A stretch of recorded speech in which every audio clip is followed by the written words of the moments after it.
مرسي الجزيري،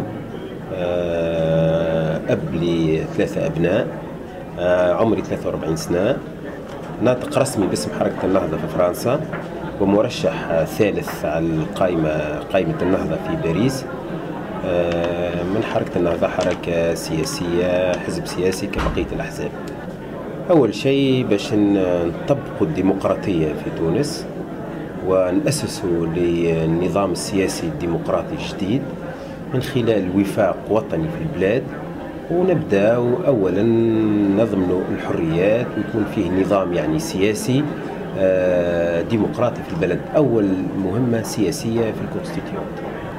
كثير من الأحزاب عندنا معاهم أكثر من فكرة، كل حزب معناها ثم حزب المؤتمر، ربما حزب التكتل، ربما حزب النماء والسلم، ربما في كثير من الأحزاب في تونس، وأحزاب كثيرة لا أعرفها في الحقيقة.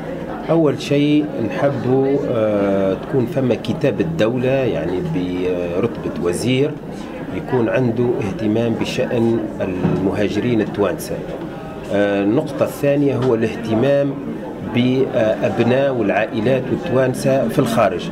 والنقطة الثالثة كذلك هو أن التوانسة كي يعودوا لتونس، خاصة في تسهيلات العودة، في استقرارهم هناك، في أبناء في استقبالهم هناك، خاصة في الديوانة وغيرها. وهذا طبعا مربوط بمسألة الفساد ومسألة معناها عودة التونسي عودة مطمئنة لبلاده ويعدي فيها الأيامات باش يرجع لها يحبها أكثر ويزيد ينفع بلاده إن شاء الله.